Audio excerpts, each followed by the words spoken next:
pengalaman bagaimana ataupun siapakah bos anda di pejabat, adakah sejauh mana ia mempengaruhi kehidupan anda, sejauh mana anda mengagumi bos anda di pejabat. Kita sebagai manusia bang, Yep.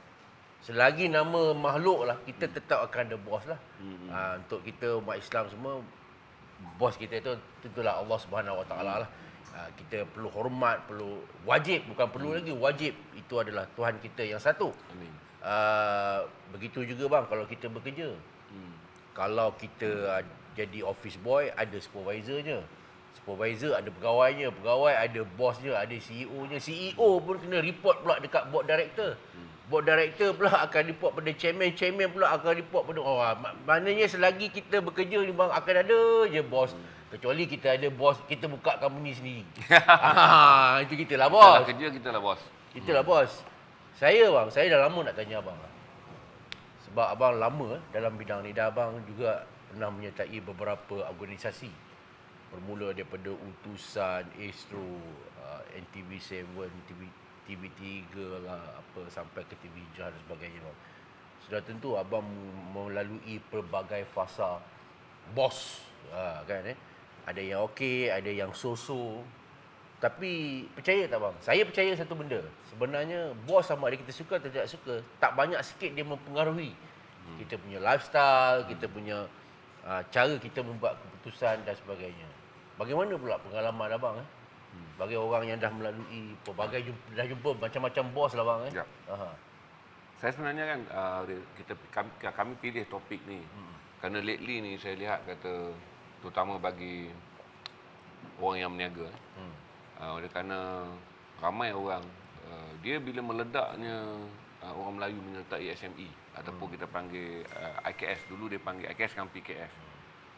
Dan kemudian saya lama dekat TV Jah, ada lebih 300 PKS yang saya handle. Dan saya lihat banyak kelemahan-kelemahan yang ada dalam PKS ni adalah tentang menguruskan. Jadi hari ni pun tuan-tuan, kalau tuan-tuan tengok banyak orang buat benda tentang perniagaan ni, dia orang akan mengumpan saudara macam mana saudara akan menjadi cepat berjaya dengan perniagaan saudara. Ada orang mula sekarang ni macam mana khusus untuk FB Ad. Orang buat beritahu khusus dengan mengatakan berniaga begini dan berniaga begitu, orang tu akan menjadi millionaire.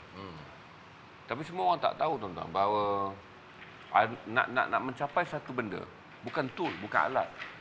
Personality kena baik kira. Bisnes ni adalah satu bakat dipanggil gabungan talent and skill. Skill ni kita boleh beli.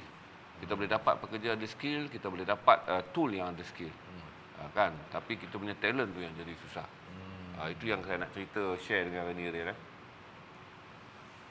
Satu bila bekerja Riel, saya ni datang tak ada pengalaman. Sebab saya datang pekerjaan yang saya buat ni kerja rencam. Saya umur 15 tahun saya kerja pasar. Okay? 17 tahun saya datang Kuala Lumpur, saya kerja pasar coket. Lepas tu saya jadi kru filem. Barulah saya pergi belajar. Jadi semua knowledge yang saya dapat ni dipanggil sebagai street knowledge. Satu pengalaman berharga lah, tapi street knowledge. Tapi street knowledge ni dia lebih kepada individu skill. Macam mana kita nak menyesuaikan diri dalam keadaan bekerja dalam pressure jalanan. Jadi apabila saya sampai dan memulakan pekerjaan saya di utusan Malaysia, itu first time saya jadi macam terkejut. Kerananya ada institusi yang ditakbir begini dan begini dan begini. Organize lah. Organize. Tapi pada waktu tu saya remind balik pada orang muda. Kerana saya ada satu benda di mana saya pergi bekerja dengan keadaan saya rasa semua orang ada pengetahuan dan mempunyai personality yang bagus. Okey. Dia adalah guru. Saya tak anggaplah bos ni kita panggil je, tapi dia adalah guru. Jadi setiap kali sampai sekarang saya boleh bagi tahu kata saya bekerja dengan Tan Sri Johan Jaafar. Masa tu dia ketua pengarang. Ketua pengarang. Okey. Sejarah saya kerja Kira saya itulah bos pertama Bos abang. pertama. Tan Sri Johan. Johan Jaafar. Okey. 30 tahun lalu dah dia menjadi bos saya. Sebab saya bekerja dengan dia 2 tahun setengah. Ya. Masa tu chairman Zainuddin Maidin arwah. Bukan. Bukan. Chairman Datuk Khalid. Datuk Khalid Abdullah. Khalid Abdullah. Okey. Jadi saya masuk sekejap je 2 tahun 6 bulan. Okey. Tapi 2 tahun 6 bulan ni saya boleh anggap kata 40% teknik saya berfikir adalah berfikir cara Johan Jaafar. Wow. 40% saya berfikir cara Johan Jaafar. Sebab satu adalah kami memiliki personality yang agak sama, iaitu Dia datang daripada latar belakang arts. Kemudian dia manage company yang factual driven. Berbeza tu, art is betul. is a creative driven. Betul. Dia manufacturer driven. Dan kemudian macam mana pula seorang ketua pengarang terlibat dalam perniagaan syarikat. Macam mana dia nak adopt daripada orang yang begitu background dia adalah seni, dia pergi kepada pengurusan fakta dan kemudian dia terbabit dalam perniagaan syarikat. Masa tu ketua pengarang automatik dia akan jadi board kan? Board dan dia juga bertanggungjawab dari segi jualan apa semua. Sales apa semua. Pasal dulu, pasal gini apabila sampai zaman di mana timbul pertanyaan, dipanggil dulu utusan ni dia sangat konservatif lah, nak sebarkan pemikiran pada orang Melayu apa semua. Tapi pada zaman saya masuk, utusan telah mula dengan persoalan sebagai sebuah korporat. Berarti dia mestilah perniagaan yang menguntungkan. Dia mestilah boleh disenaraikan di bursa saham. Dia mesti membuktikan syarikat Melayu yang berteraskan media harus ada di bursa saham. Papan pertama. Jadi itu adalah era yang paling mencabar di mana Johan memimpin peralihan surat khabar yang diasaskan pada tahun 39 dengan semangat nak bagi orang Melayu daripada hidup Melayu bersatu, lepas tu merdeka. Tapi perubahan telah berlaku di mana pemegang-pemegang saham mula bertanya berapa keuntungan dia. Pressure ke atas syarikat-syarikat Melayu yang dulunya dikatakan sebagai senjata Melayu, kini syarikat-syarikat itu diminta berdiri di atas kaki sendiri. Tidak lagi disubsidikan. Jadi pada sampai zaman Johan tu surat khabar RM1. Berarti calculation dia mudah je. Ni dulu senang. Iklan cari duit, kami cari berita. Tetapi sampai satu masa timbul persoalan bahawa jabatan berita tu sendiri mesti buat duit atas surat khabar. Periklanan akan buat duit di atas iklan. Timbul tekanan kepada jabatan pengarang ni untuk memastikan mereka mencapai. Jadi masa saya masuk tu, walaupun saya kerja wartawan biasa, tapi oleh kerana telinga kita peka dan bos sentiasa suka akses kita. Kita takkan nak pergi bilik bos tapi bos suka akses kita. Nanti saya tunjuk exercise bagaimana kita kata sebelum kita memotong daging, kita mesti mengasah pisau. Jadi bos ni selalu tengok saya sebagai batu asah. Dia nak buat keputusan besar-besar dalam company. Jadi dia mestilah cari seorang budak yang dia boleh jadikan batu asah. Bos tak boleh jadikan timbalan dia batu asah. Tak boleh jadikan semua sini editor dia batu asah. Nanti agak aneh bagi dia orang tersebut. Dia ambil freshie lah. Jadi dia ambil budak. Apa yang saya nak bagi tahu kata, waktu sampai zaman tu tekanan mula menyerap masuk ke dalam bilik berita. Di mana bilik berita dia orang kalkulate mudah je. Utusan kena jual 250,000 naskah sehari. Waktu tu RM1. 4 hari RM1. 2 hari yang seterusnya RM500,000. Tekanan jatuh pada mingguan, di mana mingguan tu kena top up RM500,000 untuk melengkapkan capaian 8 juta daripada hasil jual surat khabar. Iklan dia ada dia punya bahagian pemasaran, dia ada kiraan dia sendiri. Hang kena capai berapa. Jadi bila masuk meeting, dulu jabatan pengarang masuk meeting buat cerita ya. Perjuangan kita dah orang tak mau dengar. Zaman-zaman dia nak bawa utusan disenaraikan. People looking for. Jadi Johan masuk pada era di mana cabaran tu besar.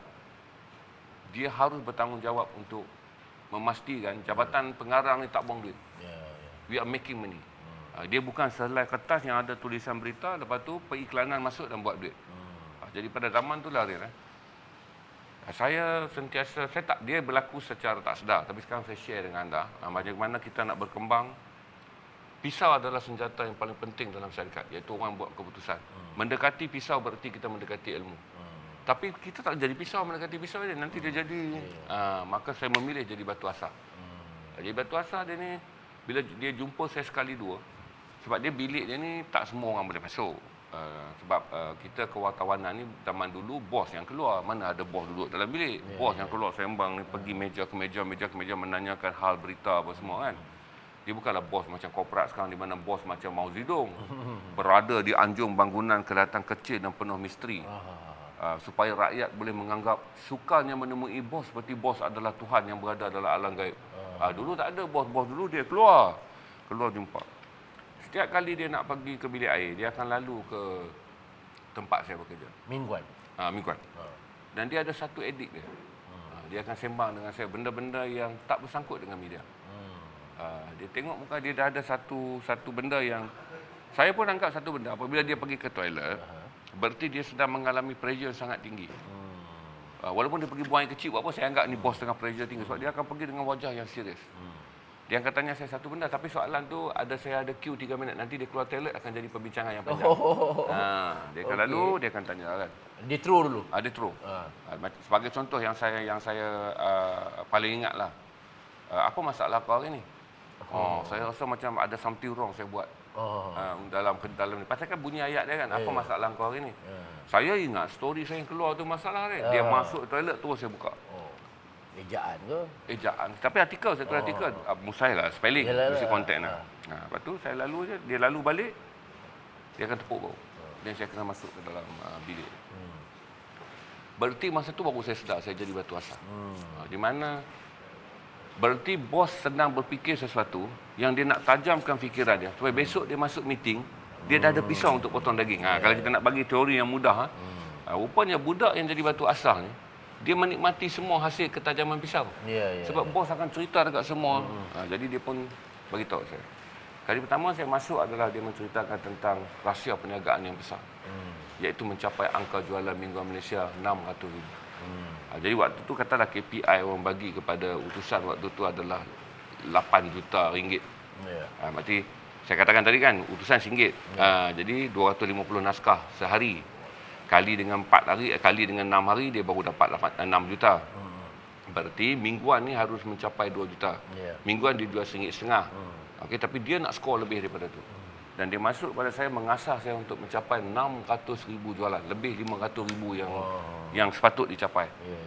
Jadi, dia kata dekat saya, Zainal, keadaan syarikat. Masa tu saya tahu semua. Untuk seorang budak yang menjadi wartawan grade D saja, gaji RM750, allowance kenderaan RM250. Gaji saya RM750, allowance kenderaan RM250. Sebab bawa motor. Dia utusan ni dia ada 2 allowance. 2 allowance. Untuk yang bawa motor ataupun yang saya tak berkenderaan waktu tu. RM250. Jadi level dia bercakap dengan saya adalah tekanan yang paling tinggi dia alami adalah menstrategikan penjualan surat khabar. Dia nak asah pisau je. Sebenarnya waktu tu benda tu berfikir dalam kepala dia. Tapi kalau dia nak throw tu, dia nak panggil sekian top 8, top 10 management tu, dia rasa macam dia orang ni nak fikir tentang news hari ni, nak fikir kan. Jadi saya ni dah batu asah. Dan pada waktu tu saya mendengar semua benda yang menjadi masalah utusan yang utama.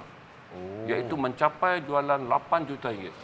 Bagi membolehkan 8 juta ringgit itu menanggung kos operasi. Manakala periklanan ni mencapai untung bersih. Itu dia pun cerita. Dia kata, Zainal, apa yang boleh kita buat untuk bolehkan mingguan capai 600,000. Waktu tu mingguan 48,500, 48,500, 48,500. Nak cari 100,000. Itu yang saya cerita pada saudara. Di mana kami merancang 100,000 ni. Jadi bayangkanlah perbincangan tu akhirnya diselesaikan dengan satu keputusan. Okey, kita go dengan keputusan ni. Padahal bos panggil kita jadi batu asah. Jadi batu asah. Lama kelamaan dia menganggap kata batu asah yang pada dia, ini anggapan saya, pada dia, sebab lepas tu saya mula masuk bilik dia hingga saya diberi gelaran. Masuk apa ni, panglima yang masuk ke bilik tanpa perlu mengetuk pintu. Sebab most of the time sekretari datang panggil. Sekretari dia pula keluar kan tengok saya. Maksudnya itu je.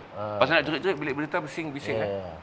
Dan itulah saya fikir dalam usia yang muda, ketika jawatan saya itu adalah paling rendah. Untuk pengetahuan tuan-tuan, wartawan cadetship grade D adalah yang paling rendah untuk masuk. Dan saya bincang-bincang dan lepas tu setiap tu dia menjadikan saya pisau asah yang tajam. Dan saya nak beritahu juga pada saudara tip bagaimana mengendalikan bos. Dia panggil adab je, di mana bos tak perlu satu orang yang masuk untuk mempertikaikan. He's the boss. Maksudnya kalau kita masuk, bos ni pemikiran dia dah bergerak dah. 50%. Berarti dia ada grey area 50%. Dia nak test grey area, dia pakai batu asah. Kita ni. Jadi kalau kita masuk discuss dengan bos, kalau tahap IQ kita genjak balik bos ke 50% yang dia dah anggap settle down dah. Bos akan anggap orang ni kalau masuk tak capai aku lagi 50% nak bagi 100% tu. Jadi saya sentiasa berjaga-jaga dengan menganggap kata saya akan mencerahkan peluang untuk dia mencerahkan. Jadi kalau saya nak tanya soalan, saya nak argue pendapat bos saya mesti argue yang nak pergi 50% lagi, bukan patah balik. Jadi itulah saya fikir kata proses-proses ketajaman fikiran yang saya belajar daripada Johan. Sebagai contoh, bila kami mendiskusikan apakah novel bersiri akan berjaya di mingguan. Berarti mingguan ni dah statik. orang akan tengok cover Panca Indera feminin. Jana Zain, Ning Baizura. Jadi berarti kita skor apa pun dia dah sampai ke optimum dah, di mana 300,000 pembeli mingguan Malaysia beli kena baca Panca Indera. Manakala 250,000 adalah orang harian yang tetap nak follow news pada hari Ahad. Dan news pada hari Ahad waktu tu terpaksa dikurangkan kerana orang nak keluar dengan keluarga apa semua kan. Jadi orang akan, kalau dulu kita siar 250 ke 300 news sehari. Hari Ahad ni dia jadi lebih kurang 100 je lah. Sebab daya baca orang melemah. Sebab orang Melayu bukan lagi Ahad duduk rumah, Ahad adalah keluar rumah. 90-an adalah zaman di mana ekonomi orang Melayu dah berkembang. Proton keluar dengan kereta murah dia apa semua. Jadi bisa kita berbincang, saya sampai satu masa ni saya tak sangka di mana dia, ni saya kata good boss. Batu asah akan dianggap pisau sekiranya dia setara.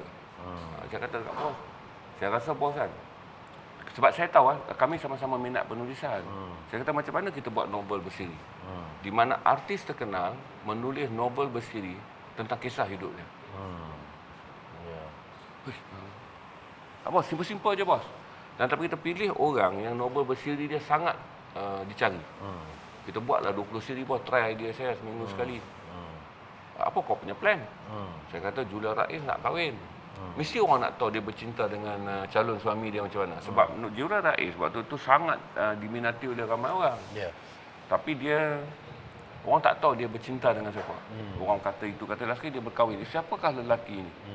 Maka mulalah novel bersiri. Jadi saya hanya pergi dekat Julia cerita. Cerita saya akan rakam dan saya akan susun, hantar balik kepada Julia agree, ni episod pertama. Itulah kita buat. Dan itulah antara usaha yang kita buat yang membawa utusan naik, kerana orang akan membeli setiap minggu. Kerana di dalamnya ada dua perkara, iaitu novel bersiri, tarikan benda baru dalam Panca Indera. Yang kedua, kisah benar percintaan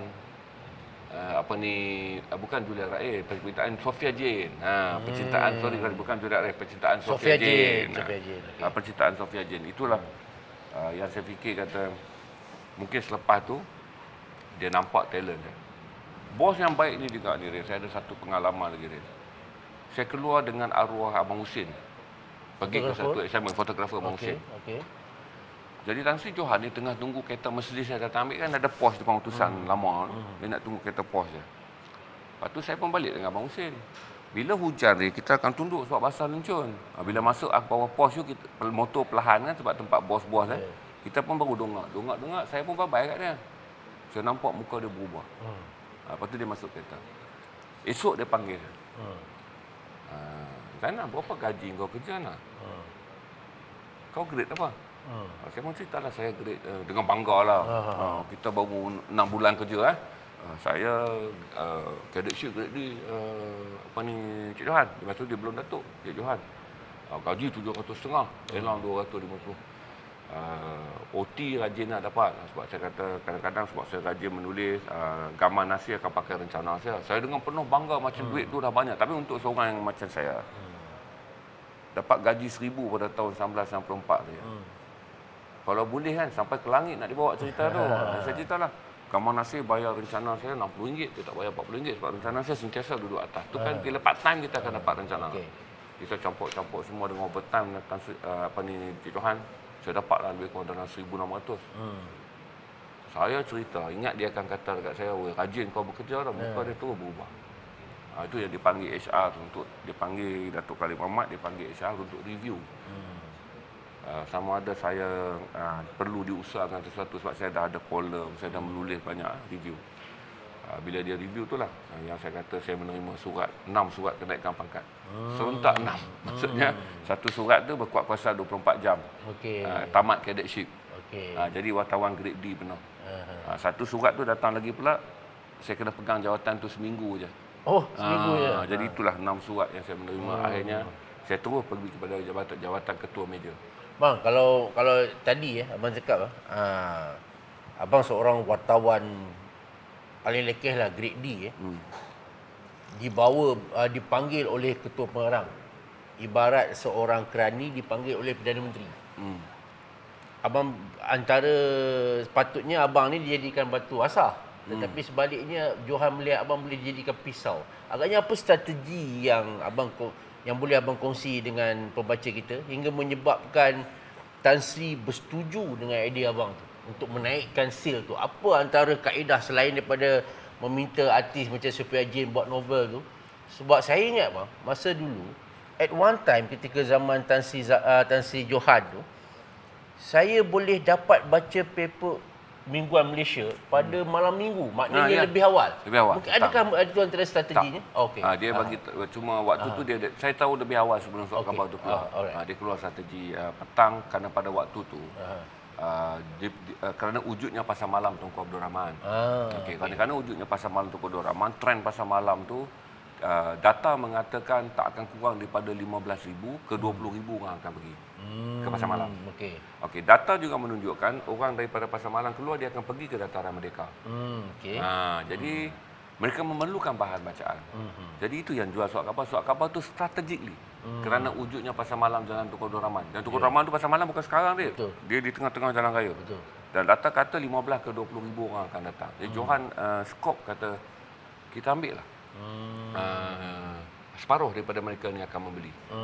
Sebab orang akan membeli apabila macam ni dia orang lalu dekat pasar malam kan. Banyak barang, banyak benda. Tapi apa yang nak dicapai untuk sesuatu di Dataran Merdeka? Dia capai surat khabar. Itu yang menjadikan strategi pernah mencapai sampai 8,000 jualan. Naskah jualan dengan cetakan yang lebih nipis. Tapi harga kekal sama. Anda dapat eksklusif membaca pada petang Sabtu malam Ahad. Anda dapat eksklusif dengan harga yang sama, utusan save cost kerana cetakan lebih nipis. Harga tetap sama.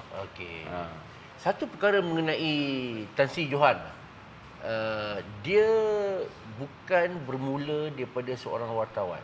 Dia pegawai bahasa tak silap saya. Penerbitan. Dewan Bahasa dan Pustaka. In fact ketika dia dipilih untuk mengetuai Jabatan Pengarang Utusan Malaysia pun ketika itu agak ada menimbulkan persoalan dan kontroversi. ini juga kontroversi juga daripada seorang pegawai daripada DBP, Dewan Bahasa Pustaka, yang bukan orang lama di utusan, tiba-tiba diminta untuk mengetuai Utusan Malaysia yang selalunya diambil di kalangan orang sendirilah, orang dalam lah istilah dia. Tan Sri Johan ni ibarat percut daripada Dewan Bahasa masuk itu.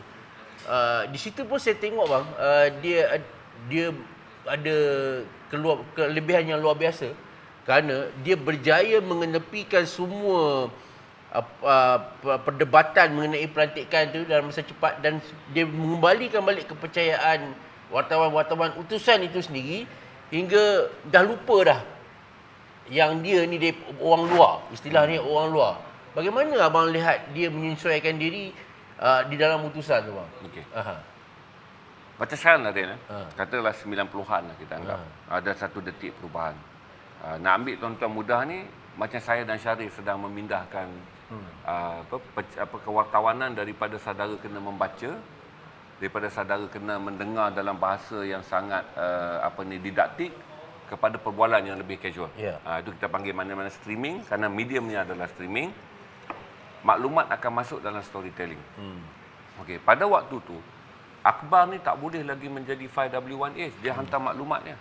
Dia mesti membina minda. Berarti kan dulu surat khabar kita jual fakta je tadi. Kita jual. Tapi sampai satu keadaan telah pun kritis.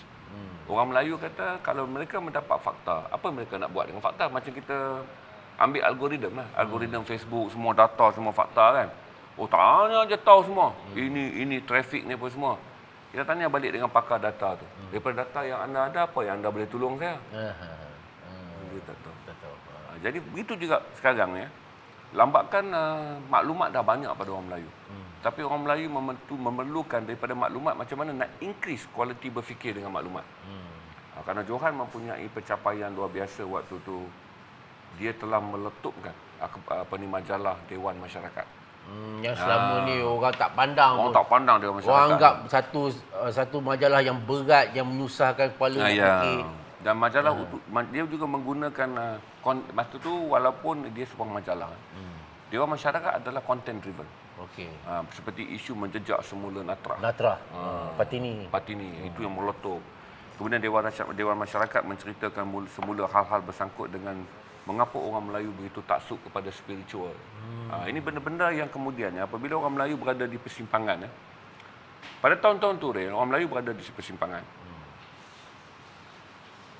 Nak pilih belajar teori perniagaan atau pergi ambil ubat dekat bomo pelaris, lariskan perniagaan. Nak berniaga kan? Okey.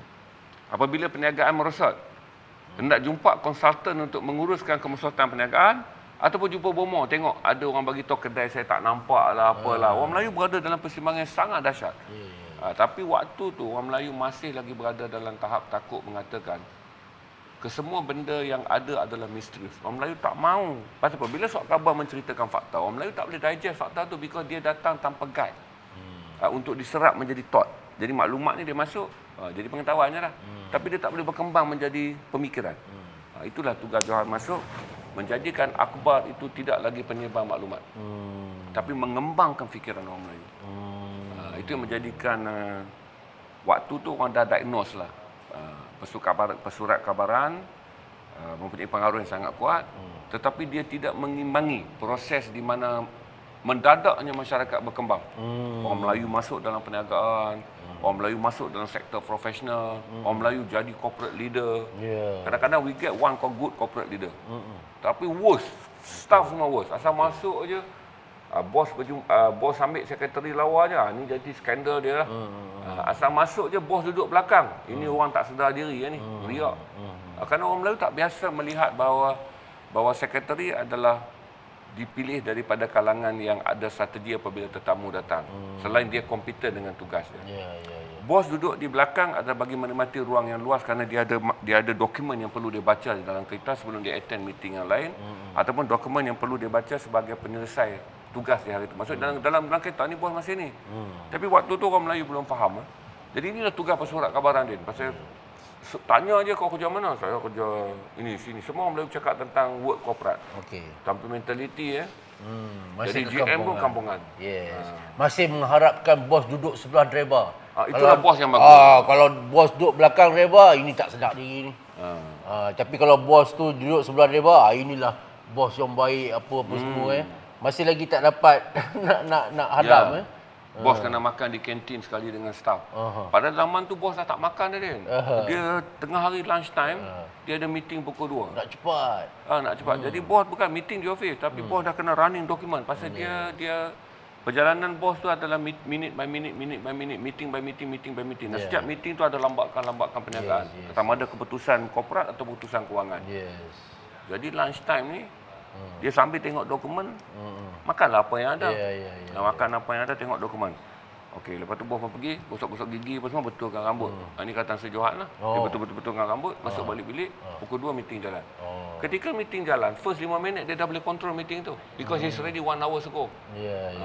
Dia dah ada planning nak bawa meeting ni. Jadi sebab tu bila masuk meeting dengan dia so fast. Sangat cepat. Satu lagi yang ada keistimewaan pada dia ajar saya. Kan dulu orang suka datang mengadu kat utusan. Utusan ni macam tempat orang Melayu mengadu. Public service. Sampai satu masa ada seorang perempuan datang dan dia duduk dekat pondok security. Jadi dia tak tahu, dia ingat ni balai polis. Masa kita ada security kan. Jadi dia utusan ni dia takut nak masuk. Lepas tu utusan dah ada palang dah. Palang pintu tu. 46M tu dah ada palang pintu. Dia Johan masuk. Dia nampak seorang mata. Atas tu Johan ni pula mata dia tajam. Tak mungkin orang ni orang biasa. Mesti dia datang dengan beban masalah yang banyak. Pakai baju kurung yang tak kemas lah orang dalam masalah. Masuk dan dia beritahu dekat guard tu, suruh perempuan tu jumpa dia. Kemudian perempuan tu jumpa dia. Dia panggil saya. Sekali dia cari Rena masuk dalam bilik. Itu dah kes pertama saya melihat the good side about dia. Bos ni jaga ketua Jabatan Pengarah yang besar. Kes ni sepatutnya ketua wartawan yang ambil, bukan editor apa semua pun ketua wartawan, tapi dia punya manusia ni tinggi yang dia nak, dan dia menjaga imej utusan.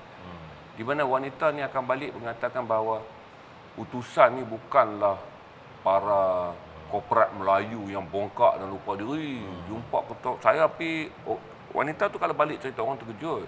You jumpa saya mengadu kat ketua pengarang dia. Di mana wanita ni suami dia meninggal. Dan dia dalam proses untuk mengeluarkan IPR. Dokumen semua dah lengkap dah dia. 48,000. Dan dia ni tinggal di Selayang. Sebab tu saya katakan saya akan ingat ni pasal momen ni momen penting. Jadi dia mengadu pada Johan cakap panggil Rena. Itu satu lagi caranya. Bos saya suruh saya dengar, dia memainkan peranan untuk menjaga nama baik utusan. bayangkanlah bos yang baik walaupun seorang datang. Benda ni kalau orang lain kan ambil gambar, share. Kalau sekarang share dalam Instagram, bos saya sedang melayan seorang balu. Tak ada.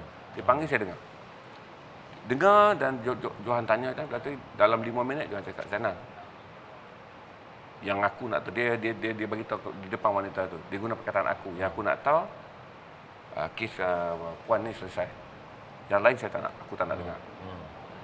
Dia bagi tahu kat perempuan tu, kalau 3 hari tak selesai, telefon saya, dia bagi kad dia.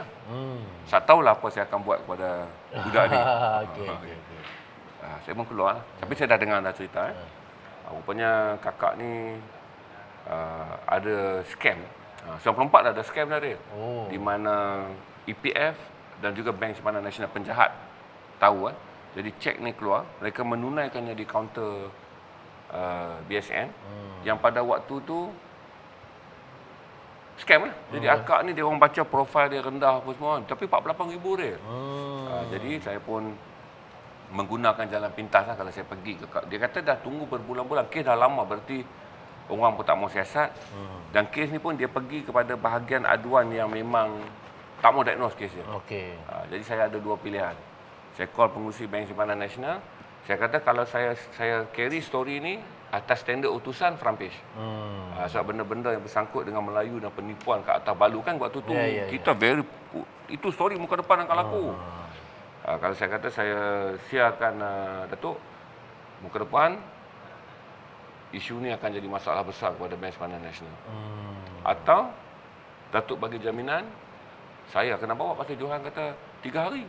Akak tu dah bawa semua dokumen. Ataupun saya bawa dokumen, Datuk terus panggil pegawai besar, kita selesaikan. Pengurusi Bank Simpanan Nasional kata datang sekarang juga. Jangan keluarkan dulu. Jangan. Pasal memalukan, pasal skandal ni membabitkan di mana kakak ni punya akaun adalah di Selayang. Tak wujud langsung pudu ni. Macam mana? Jadi berarti link tu adalah antara scammer dalam EPF dan scammer dalam Bank Simpanan Nasional. Tapi waktu tu susahlah, kamera TV belum ada kan. Sign pun belum jadi approval. Saya jumpa GM dia masuk. Saya pun saya ingat masa tu mungkin saya bekerja dengan itu bagus juga, bekerja cara orang pasar kan. I give you my card. Saya beritahu kata Datuk, saya beritahu tuan, kalau tuan jawab panjang lebar saya tak nak dengar tau. Yang saya nak dengar whether kes ni selesai. Saya kata whether kes ni selesai atau selesai. Saya ingat GM tu gelak, tapi dia dah dapat brief pada bos dia dah.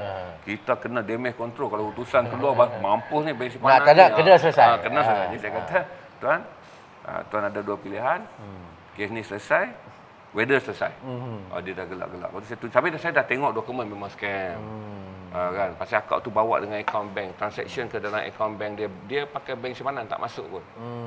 Jadi mereka memberi jaminan di bawah Akta Bank Negara, di mana setiap wang, setiap pendeposit yang kehilangan ataupun mengalami apa, Bank Negara bertanggungjawab insured balik. Jadi Bank Simpanan Nasional menggunakan akta tu dengan dokumen yang lengkap, bukti yang cukup, tanpa perlu ada siasatan, tanpa perlu ada apa, akak ni ambil duit dia. Lepas tu kau nak cari siapa yang menipu dalam bank mana kau buat. Itu dah pertama kali yang saya fikir, kata Johan kata dia ni batu asas pun boleh. Kita ajak sparing idea. Lepas tu do action fast. Tapi itulah 2 tahun setengah saya rasa minat saya adalah pada broadcast. Bila pergi pada broadcast pula, ini saya tinggalkan utusan. Haji Zainal meninggalkan utusan Malaysia, media percetakan ke media penyiaran. Di sini abang berjumpa pula dengan bos baru. Kalau tadi kita jumpa dengan Tan Sri Johan Jaafar, tapi berjumpa dengan bos baru. Bagaimana pula kalau tadi abang ibarat wartawan paling lekeh lah, berjumpa, boleh deal direct dengan ketua pengarang. Dalam hal ni pula, bagaimana abang daripada seorang wartawan boleh pula get long. Bila kata Zainal Rashid ni, dia orang kata apa, dia boleh get long dengan CEO ketika itu, iaitu Syazali Ramli, yang tak ada pun background kewartawanan. Tadi kita okeylah abang, walaupun abang still lagi wartawan dan Tan Sri Johan juga adalah wartawan. Tetapi di NTV7 abang wartawan, tetapi Syazali Ramli ni bukan wartawan. Dia pula CEO media bidang berlainan. Bagaimana abang boleh get along dengan dia? Saya rasa get along tu saya kata satu lagi lah, waktu tu rank saya dah manager lah. Okey, manager dia. Manager. Tapi background berlainan Background berlainan. Lepas tu atas lapis saya ada satu lapis je. Okey. Iaitu VP, Vice President. Vice President. Dan ada CEO lah. Tapi oleh kerana bilik berita dia kena deal direct dengan saya. Kerana bilik berita pada waktu tu tak ada taraf Vice President. Jawatan bilik berita yang tinggi adalah manager. Vice President ni dia bagi kepada sale, dia bagi pada penjenamaan, dia bagi kepada corporate. Yang berita ni sub saja. Tapi berdiri sendiri, tak duduk bawah bahagian-bahagian mana. Jadi kena cross pergi ke bawah. Okey. Dia bermula dari pasal bilik berita adalah kos operasi yang tertinggi di NTV7. It's around 20%. Kos bilik berita tinggi ya. Dan kos penyediaan televisyen pun, bilik berita adalah kos yang daily running. Kalau MCR apa semua ni kita beli filmnya letak dia. Hilang. Tapi bilik berita ni dia run. Dan dari secara kaki tangan lah, dia memakan 25% daripada keseluruhan kaki tangan. Campur bilik wartawan, cameraman, driver, teknikal. Secara aset, dia makan paling banyak aset ke syarikat. Penyedia kenderaan, selengkara kenderaan pergerakan wartawan pergi luar, selengkara bilik berita, selengkara cameraman, selengkara kamera, baik pulih kamera. Jadi segala-galanya menyebabkan orang sentiasa menganggap bilik berita ni adalah satu masalah. Kenapa ni? Kos paling tinggi, pendapatan paling tak ada. Selalunya macam tu lah bilik berita. Iklan tak nak masuk, rating pun tak besar. Pasal TV3 adalah sebab NTV7 datang ketika TV3 telah pun 15 tahun dalam pasaran, menjadi berita nombor 1. Jadi bila mereka mula menyusun, waktu tu kan gawat. Dia mula menyusun di mana teori kalau kita tak boleh buat untung lebih kerana pasaran telah sampai kepada hidung, bermula teori kita kena mengurangkan kos. Berarti margin untung akan datang bukan kerana capaian baru, tapi kita kena mengurangkan kos. Bila sebut kurangkan kos pula real. Yang menjadi dia tak sembang dengan kita tentang news macam mana. Dia tak ada telinga lah. Pasal tekanan paling besar adalah macam mana nak reduce news. Jadi kos. Reducekan kos. Kos bilik berita. Itu yang datang tadi saya kata teori dulu. Edisi siasat diwujudkan bagi membolehkan bilik berita bekerja 5 hari. Tak pernah ada bilik berita dalam dunia kerja 5 hari dia. Tapi tak boleh buat apa dah. Bila kerja, claim tentang double payment, double paid dah tak ada. Claim tentang overtime dah tak ada. Aircon switch semua dapat ditutupkan. Operation staff semua dapat dicutikan. Ini akan menurunkan kos operasi. Ketika NTV7 berada dalam keadaan penangguhan gaji 45 hari. Level hutang gaji ni dia macam saya cakap lah. Kalau kita terima gaji hujung bulan Ogos, berarti gaji itu adalah kalau kita menerima gaji pada hujung pertengahan bulan Ogos, gaji itu adalah gaji bulan Jun. 15 Ogos ni baru dapat gaji. Dia jadi delay 45 hari. 45 hari. Pada zaman survive yang sangat lebih pada sebulan tu delay dia. Tapi kecakapan Syazali kemudiannya dia berjaya menjadikan 7 hari je. Dia mean kita delay 7 hari je. Dan kemudian capai bayar tepat antara 31 hari-hari terakhir. Kalau 30 hari terakhir, itu je. Dia berjaya membaikinya. Dalam tempoh 5 tahun, dia berjaya membaiki dia. Dia datang, kalau dia cakap dengan orang lain, orang akan memberontak. Tapi oleh kerana saya dah ada sikit pengalaman bekerja di utusan yang Johan Najjar tentang duit company ni, saya tak masuklah as a newsman. Sebab dalam kepala saya ni, boss always businessman. You can say lah, by etika, we kena ni. Tapi Johan telah mengajar kita. Di dalam kotak kepala seorang bos, dia akan ditanya tentang untung rugi syarikat. Jadi saya masuk pun saya dah cakap dah baca profil. Ini keuntungan pengiklanan, kos operasi semua saya dah tahu dah because saya be exposed. Dan bila saya masuk dengan tu saya dah rasa pelik juga dia ni satu-satu orang bila kan saya masuk 6 bulan ke 7 bulan selepas dia masuk. Bila saya masuk tu dia panggil saya.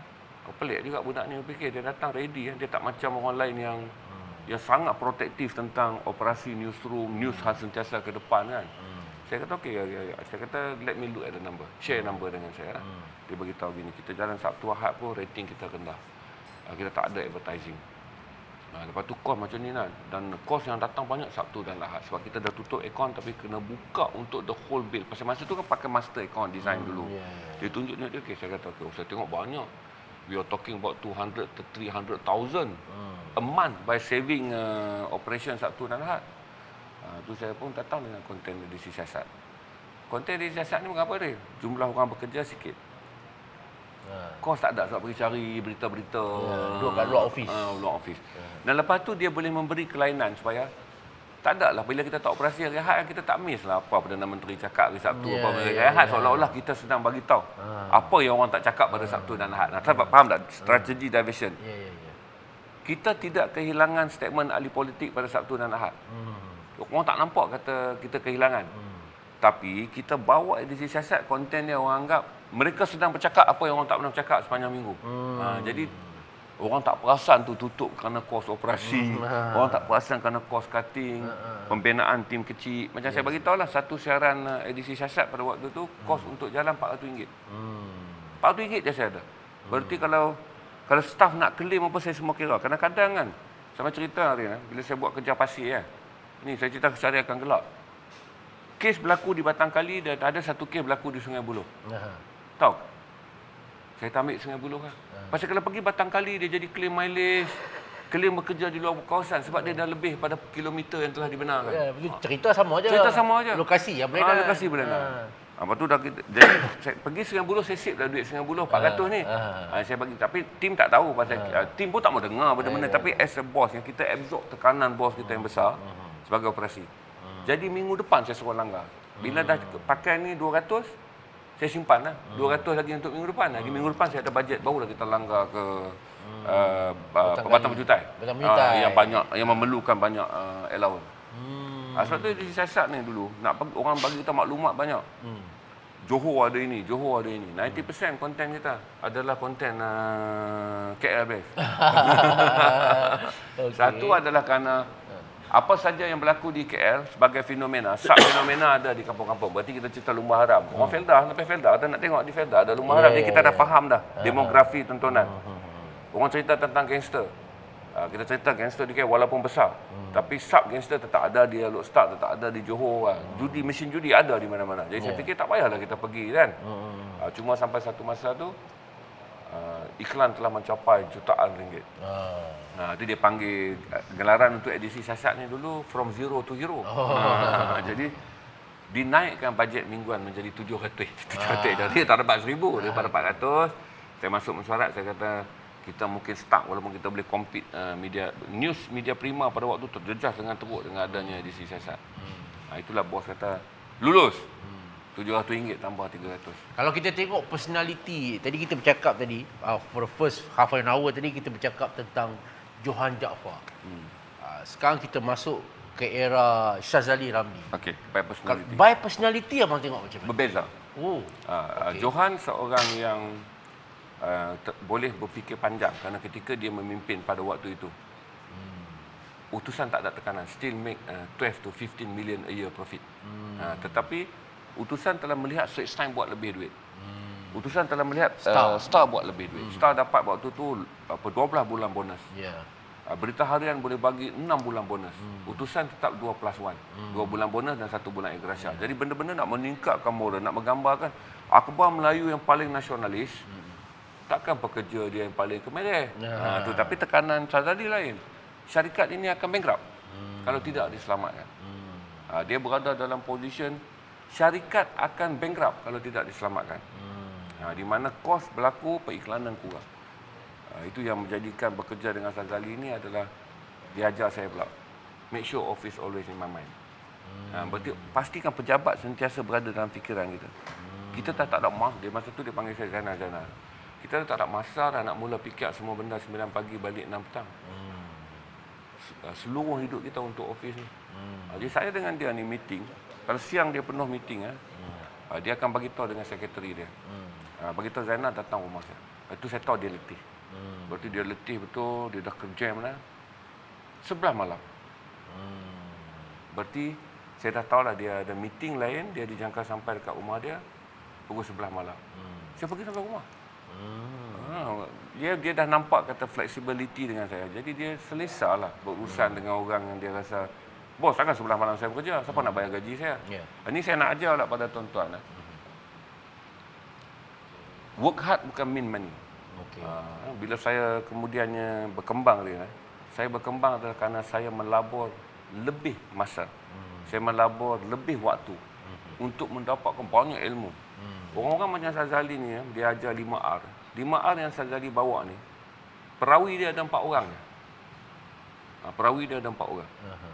Mati 4 perawi ni, teori 5R dalam perniagaan Melayu ketika kritikal, tak ada. Sebab orang tak tulis buku dan teori itu bukan dia kutip daripada mana-mana buku. His own theory. Yang saya kata rating, revenue, recovery, reputation dan responsible. Dia bawa benda tu. Jadi dia bukan kopi. Jadi ada 4 perawi je lah. Saya tak mau sebut nama lain lah. Tapi mereka semua berubah. Saya lah perawi yang paling muda yang ada dalam teori 5R ketika dia membentangkannya dan saya digest dengan baik. Bila Sazali datang, dia beritahu, jadi saya pergi sebelah malam. Sebelah malam, dia terus panggil, orang gaji dia keluarkan teh. Hana makan belum? Saya bila sampai rumah, dia orang Gerik, saya orang Kedah. Kami hanya cakap utara apabila berada di rumah dia. Tidak dia bercakap. Hana makan belum? Belum bos. Dia beritahu lah kata, apa-apa yang ada kat dapur. Jadi dapatlah bihun ke sebelah malam. Saya kadang-kadang sebelah malam sebab saya masa tu saya jatuh tahap kesian dekat dia. Sebab saya rasa kan dia the most lowest paid CEO in Malaysia. CEO in Malaysia.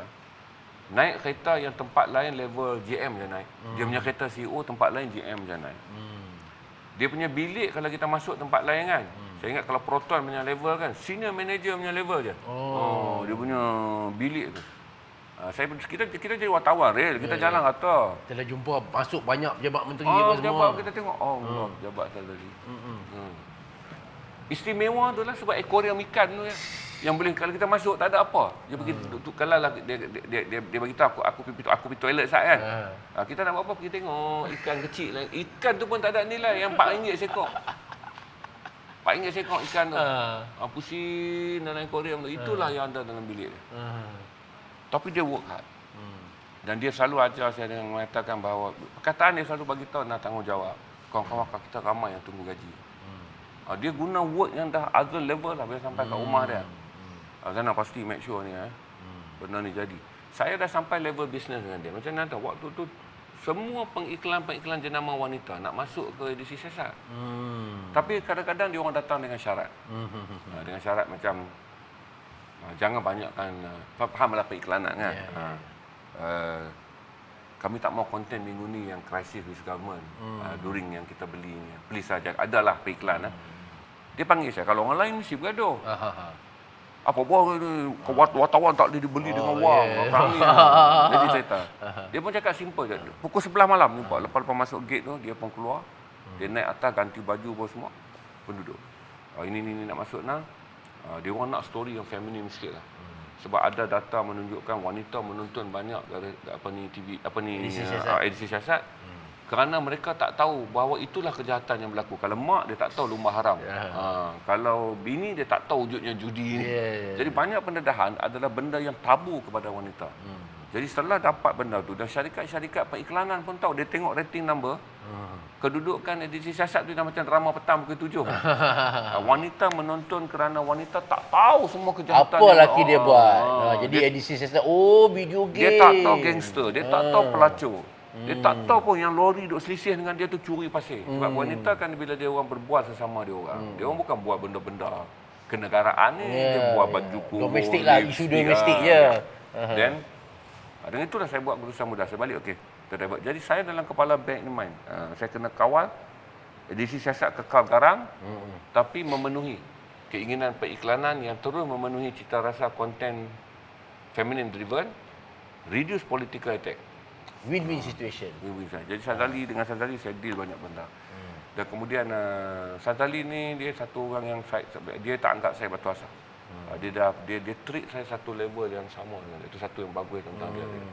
Dia jenis tak pandang tau orang ni atas bawah. Sebab Sazali ni bila dia sembang je, it's a IQ driven. Jadi banyak benda dan saya boleh sound tepat kat dia. Lepas tu macam ni bila kita tengok bos kita bekerja sampai satu level perkataan yang selalu dia pesan kan, make sure sana kawan-kawan kita dapat gaji. Dia menggunakan perkataan kawan-kawan kita. Saya dia pun tahu di level dia banyak kaki tangan dia mengadu, susah, klaim lambat. duit hospital kadang-kadang tak bayar. Kan bila duit klinik kita berhutang, Ya. klinik kata no more. Staff NTV7 Tak boleh tak ada. lah. ATV7 kena bayar sendiri Bayar sendiri because hutang dah bertepuk. Jadi kita banyak benda jaga kebajikan kawan-kawan kita. Jadi term tu yang menyebabkan saya fikir satu orang yang lead a corporate, dia also lead a human. Humanity. Dia banyaklah bina dekat saya benda-benda yang sebab dia tak boleh cakap benda tu dalam town hall. Dia become jadi macam exaggerate, ini political statement lah. Dia tak cakap. Pasal corporate dia kena firm cakap tentang corporate. Tapi bila saya di rumah, kadang-kadang dia akan beritahu. Saya akan tahu mood dia macam mana. Kalau dia WhatsApp jumpa kedai hati pukul 9. Kedai hati tu adalah kedai kopi yang dia selalu minum. Dan di situ ada roti bakar yang sedap dekat section 17. Itu saya tahu, saya akan rasa lebih kurang pressure. Kalau jumpa pukul 11, saya tahu tu pressure. Sebab itu benda-benda besar yang dia baru dapat, dan tempat dia meeting klien ni 7, 8, 9 malam dia masih buat meeting. Jadi kalau dia jumpa pukul 11 berarti dia ada potential klien yang pukul 9 malam. Tapi potential klien tu bagi dia kata dua. Dia tak jumpa saya besok dia. Jumpa saya pukul 11 malam. Kita kena decide, kau balik kau terus fikir. Esok kena buat action. Pasal siaran tu dia dah bagi promise. Okay, we go with your brand. Jadi dia kena datang. Kalau saya kena ubah cepat minggu tu supaya tak ada konten politik kerana permintaan shampoo dan produk wanita yang banyak ni. Syarikat-syarikat tak mau ada masalah dengan kerajaan Malaysia. Betul. Itu benda-benda. Saya bila abang bercakap tentang Sazali Ramli, saya pun ada pengalaman dengan dia, Pak. Tapi pengalaman saya wartawan jenayah. Suatu hari kita dapat berita yang Sazali Ramli akan keluar daripada NTV7 dan akan menjadi orang pertama Selcom. Dia jadi CEO Selcom lah kot lah. Dilantik CEO Selcom. Jadi ketua pengarang ketika itu, Datuk Khalid, mahu utusan skop berita tu nak utusan orang pertama yang interview Sazali Ramli sebagai CEO pertama Selcom. Nak dijadikan cerita, pada hari pertama dia melapor diri sebagai CEO Selcom tu, dia datang office pukul 8 pagi. Dia masih sentiasa awal. Dia sentiasa awal. Tapi wartawan-wartawan ekonomi masa tu tak ada. Sebab kita kan wartawan start kerja pukul 10. Okey. The only yang ada wartawan jenayah. Kalau tunggu jenayah. Wartawan jenayah start kerja pukul 7. Kan? Jadi saya lah, ketika itu saya shift pagi. Saya pukul 7 dah sampai. Saya duduk sajalah kan. Tiba-tiba, masa tu tak silap Datuk Zaini lah. Dah kalau kabut. Kita tak ada orang ni. Kita nak kena make sure. Kita scoop story ni. Apa dia? Apa salah Datuk? Ni. Sazali Ramli dah jadi CEO Selcom. Kita kena tunggu dapat first story. Saya kata, betul lah. Tapi siapa nak pergi? Budak-budak ekonomi start pukul 10. Kalau aku tak jumpa hang, buat apa aku nak cakap benda ni? Maknanya aku dah suruh hang pergi lah. Alamak, saya pergi. Saya wartawan jenayah. Saya mana tahu background dia apa semua. Mana ada alasan tu. Dia kata ni kan. Style kita lah tanya. Yalah apa janji nak cerita ada. Utusan ada. Betul. Saya kata saya kenal dia. Hang kenal ke tak? Ni. Kenal lah, tapi saya kenal kan bila Sebetulnya dia very stylo, rambut dia macam dia panjang. Dia suka pakai macam satu vest lah. Vest sentiasa dengan vest. Kan, dia tak suka coat. Dia suka vest. Lepas tu saya kata, bos, saya duduk kedai dia dekat TV lah. Sebab CEO TV ni selalu glamour. Macam apa, kalau TV3 kita ada tu Datuk Farid Ridwan, flamboyant Kalau NTV7 kita ada Sazali Ramli. Itu je lah saya tahu. Dia belajar mana dulu, mana ada internet lah, nak cepat Google apa semua kan. Dia kata, ni, hampir dulu, hang sembang lah. Sembang macam biasa. Macam hang interview CBD lah. Janji balik ada story. Jadi saya kata, saya rasa, saya tak biasa dengan dunia korporat. Saya duk fikir, macam mana saya nak interview seorang CEO Selcom yang besar tu, tanpa tanpa buat appointment lah apalah, first day pula tu. OCPD ni tak rahal jumpa sentri kat depan tu, nak jumpa Tok OC kan. Ini CEO Selcom. Saya kata okey, saya pun menggunakan khidmat pengalaman jenayah saya lah. Kan, CIPP saya jumpa dengan guide kat bawah tu. Saya kata saya ada nak jumpa dengan CEO Datuk Sazali Ramli. Lepas tu sekali Pak Gad tu kenal saya abang. Dia kata, cik bukan wartawan jenayah ke? Yang apa saya pula wartawan jenayah datang Selcom? Kan? Saya kata, saya dah tukar hak meja. Saya sekarang buat wartawan ekonomi. Dia pandang saya macam tak percaya tau.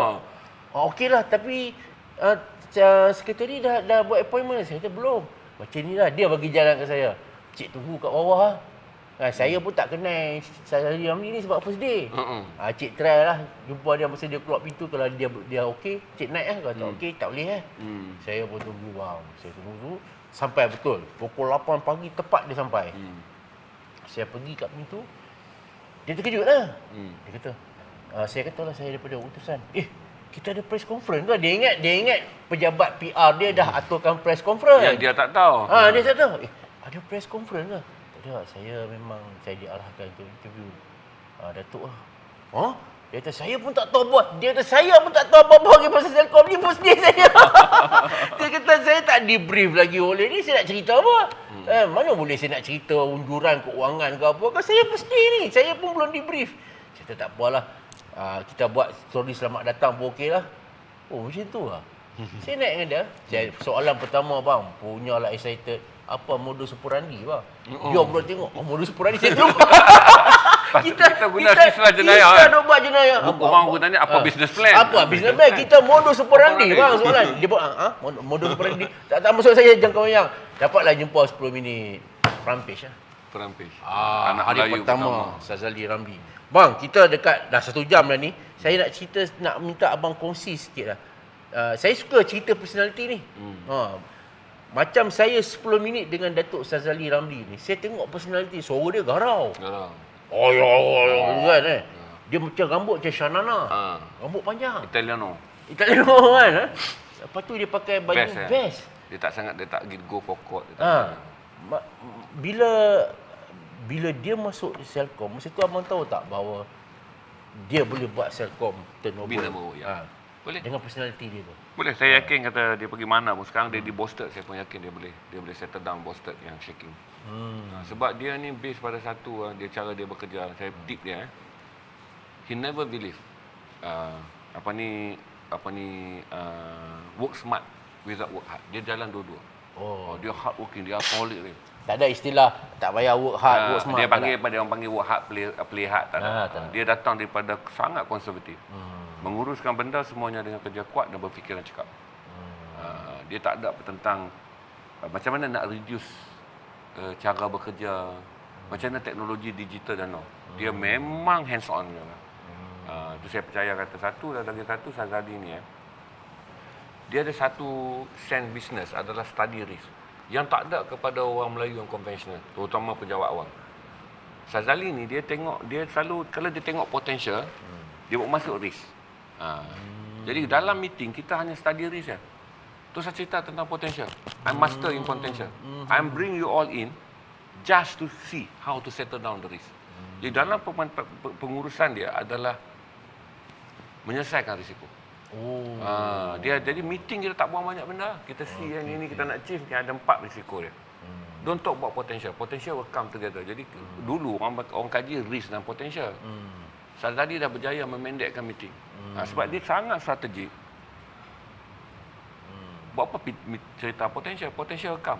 Yang selalu menjadi gangguan kepada kita adalah risk. Ini yang selalunya kalau kita jumpa dengan orang-orang korporat biasa, ketua-ketua agensi kerajaan, dia orang tak ada mentaliti ni. Pasal dia tak mau risk. Risk ni sakit kepala. Risk ni boleh menjejaskan.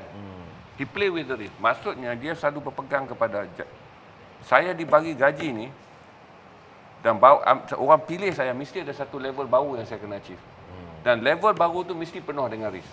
Dia bukan yang discontinuous. Dia ni bukan orang yang dianggap penyambung legasi. Dia sentiasa trendsetter. Dia akan trendset. Dan bila dia put aim, dia tidur dengan aim tu. Dia bangun pagi, dia sarapan tu saya kata kalau dia pergi dia jumpa saya malam mesti kan. Kita ada aim ni. Sebab dia akan bercakap dengan saya dulu kerana orang yang akan datang bagi tahu dekat dia sama, maksudnya satu benda iaitu we love to manage risk. Kita bila dengar risk kita tak gentar tau, kita terus move forward. Risk ni macam mana nak reduce dia macam mana. Itu yang saya bagi tahu kata pattern dia berfikir adalah satu, dia driven by hardworking. Dia seorang sangat percaya kepada Zainal, mimpi hanya jadi kenyataan. Mimpi dalam tidur boleh jadi kenyataan. As long bangun tidur, work hard. Dan dia selalu percaya bahawa work hard ni dia datang together dengan think smart. Sebab tu dia ni pagi dia masuk awal adalah dia panggil strategy hours. Kita meeting tu keluar tu dah tak ada patah balik nak meeting saya lagi. Esok mai study tak ada. Dalam meeting tu dah sharp lah dia punya dia boleh drive meeting 45 minit yang keseluruhan tim tu jadi sharp. Itu kelebihan dia. Dia boleh manage meeting, look think clear. Semua orang berada dalam satu direction, keluar pada meeting we go. Sebab tu pasukan pengurus yang kerja dengan dia, saya rasa ramai lah. Saya ni satu cekai je lah. Saya rasa dia dah pergi ke Selcom, Aziaton, dia dah jumpa. Saya ingat beratus-ratus orang lagi di luar sana boleh cerita skill Syazali bekerja. Tapi saya sebagai budak yang saya kata it's not a corporate thinking. Tapi banyaklah saya dapat tip tentang bagaimana how corporate people work. Dan lepas tu macam mana mereka bekerja. Dan mengapa menjadikan mereka mempunyai personality dan juga kebolehan yang menjangkaui orang lain. Dan sekarang tu, sebab tu macam sekarang kan bila saya jumpa dengan orang berniaga, saya akan letak kayu ukur why business you all tak achieve this one, because you all tak ada benda-benda yang ada pada macam kita wartawan, kita kerja biasa ya. Tapi orang berniaga saya mula nampak why dia orang tak move jauh, kerana mereka tak ada beberapa ciri-ciri yang saya kata tadi lah, ada pada Johan, ada pada Syazali. Di mana both believe work hard, think smart. Okey bang, mungkin ini satu soalan terakhir bang. Dalam perjalanan itu, proses abang tu, abang berjumpa dengan bos-bos yang hebat lah, seperti Tan Sri Johan, Syazali Ramli. Tetapi of course sebagai manusia ada benda yang dia tak belagangi lah. Istilahnya ada benda yang Tan Sri Johan buat abang reluctant, rasa tak setuju dengan pendekatan dia. Ada benda yang Syazali buat tu abang rasa ini tak betul. Bagaimana abang menyelesaikan permasalahan itu dengan mereka? Okay. Pertama ada prinsip kan. Saya sentiasa melindungi bos. Sebab bos melindungi syarikat. Syarikat melindungi pekerja. Itu kena ada tim tu. Maksudnya tak boleh kalau masuk-masuk tengok bos kan. Duk tengok buruk bos ya. Tak boleh. Saya masuk kan dalam ni syarikat. Bukan pengurusan surau. Kita nak tengok akhlak bos pasal dia syarikat. Ni bukannya ketua kampung. Kita nak tengok dia punya kebolehan berucap ketika majlis ni. Belia Pak B. Pak B ni bukan nak pilih ketua belia yang kita tahu dia dengan baju batik pakai okey ke tak. It's a big corporate. Jadi first saya tengok bos adalah bos melindungi syarikat dan syarikat melindungi pekerja. How? Adalah to make money, to make sure everybody get paid. Satu Bila kita tak bersetuju dengan bos mana pun kalau dia smart, yang paling dia steam adalah arguing. Berdebat. Okay. Tapi make sure debat tu dia menjadi pisau dan kita menjadi batu asar. That mean lebih sharp, tajam. Kita tak boleh jadi pisau jumpa pisau dia. Nanti itu nama dia tak cerdik lah. Itu nampak je kita bertentangan fikiran dengan bos. Yang kita nak bagi tahu ni, kita dah tahu bos nak pergi. Dan kita akan mengasahnya menjadi lebih tajam. Sambil asah kita bagi direction. Macam saya bagi tahu hal-hal tentang news. Saya tak boleh bagi tahu dia kena dengar pandangan saya tentang, tak boleh, pasal syarikat berada dalam keadaan news adalah peluang waktu tu to bring a lot of money. Ketika dia telah dipandang serong sebagai pembuang duit. Macam saya dengan Johan juga. Kami sentiasa tak bersetuju. Banyak benda. Sebab dia datang daripada heavyweight background. Saya datang daripada heavyweight background. Fokus kami adalah menjadikan Mingguan Malaysia laku. Dan Mingguan Malaysia is not heavyweight ground punya play. Dia is entertainment game punya rehat. Jadi bila kita nak go tu, adalah benda yang kita perdebatkan. Kita perdebatkan sebab masalah kita mempunyai kemampuan yang sama dalam baca tentang, kan kita background sama dengan Syazali ni senang. Jadi you jumpa orang yang sama dengan you lagi susah. Because overrule by overrule pandangan tu ada. Tapi saya selalu fikir kata keluar pada meeting pegang keputusan bos. Dalam meeting nyatakanlah. Dan saya bagi tahu dekat you istilah yang saya panggil kan, register my opinion. Saya dah bagi tahu dah pandangan saya. Tapi bila bos bagi, walaupun berbeza pandangan saya akan keluar bekerja tetap dengan 120% bos punya decision. Sebab ini corporate. Kan? Ni bukan solat atau imam baca silat kita kat makmum belakang boleh bunyi. Tak ada, dia adalah corporate. They mean Rukun solat kita dah boleh tengok sah batalannya dekat mana. Tapi rukun corporate is a different. Ada yang bos nampak, yang kita tak nampak. Itu beza dia. Jadi orang kata bukan setia membabi buta, tak. Pasal bos memacu korporat adalah challenge minute by minute. Yang kita tegur imam ni, benda yang dah sahih ada dalam rukun kalau imam buat salah. Itu yang saya pegang tadi.